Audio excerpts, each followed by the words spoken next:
নমস্কার বন্ধুরা, একটু ভিন্নতার সাথে ও কম তেল মশলায় বানানো পটলের ভিন্ন স্বাদের একটি রেসিপি আজ আমি আপনাদের সাথে শেয়ার করব, যেটা বানানো একদমই সহজ হলেও রুটি বা পরোটার সাথে খেতে খুবই ভালো লাগবে।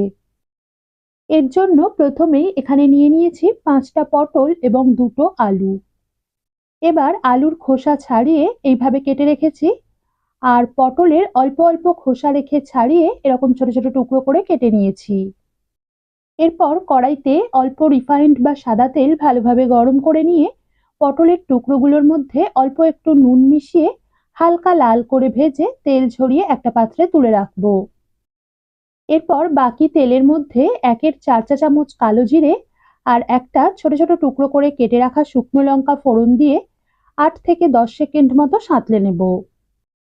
তারপর দিয়ে দিলাম টুকরো করে কেটে রাখা আলু। এই পর্যায়ে এর মধ্যে নুন না দিয়েই প্রথমে 2 থেকে 3 মিনিট ভেজে নেব। তারপর অল্প নুন, 1/2 চা চামচ হলুদ গুঁড়ো এবং একটা ছোট ছোট করে কুচিয়ে রাখা পেঁয়াজ মিশিয়ে আরও 3 থেকে 4 মিনিট, অর্থাৎ পেঁয়াজের টুকরোগুলো হালকা লাল হয়ে আসা পর্যন্ত ভেজে নেব। এবার 1/2 চা চামচ মতো রসুন বাটা মিশিয়ে আরও 1.5 থেকে 2 মিনিট মতো কষে নিয়ে রসুন বাটার কাঁচা ভাব বা গন্ধটা চলে গেলে এর মধ্যে দিয়ে দিলাম অল্প একটু ঝাল লঙ্কা গুঁড়ো। এরই সাথে দিয়ে দিচ্ছি 2 টেবিল চামচ ভিজিয়ে নরম করে জল ঝরিয়ে রাখা মুসুর ডাল। মুসুর ডালগুলোকে 1 ঘন্টা আগে ভালোভাবে ধুয়ে পরিমাণ মতো জলে ভিজিয়ে রেখেছিলাম। তারপর জলটা সম্পূর্ণ ঝরিয়ে নিয়ে এই রেসিপিতে ব্যবহার করেছি। ডালগুলোকে আলুর সাথে মিশিয়ে নিয়ে একটু নেড়েই অল্প একটু জলের ছিটে মিশিয়ে এটাকে ঢাকনা দিয়ে গ্যাস কমিয়ে আলু ও মুসুর ডাল 80% সিদ্ধ হয়ে আসা পর্যন্ত রান্না হতে দেব। এই রেসিপিতে ডাল সিদ্ধ হবে, কিন্তু একেবারে ঘেঁটে না গিয়ে একটু গোটা গোটা থাকলেই খেতে বেশি ভালো লাগবে।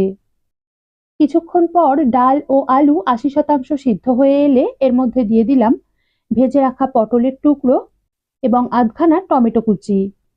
এরই সাথে পরিমাণ মতো নুন এবং 1/4 চা চামচ মতো চিনি আর অল্প একটু জল মিশিয়ে 2টো চেরা কাঁচা লঙ্কা দিয়ে এটাকে আবারও ঢাকনা দিয়ে গ্যাস কমিয়ে সবকিছু পুরোপুরি সিদ্ধ হয়ে আসা পর্যন্ত রান্না হতে দেব।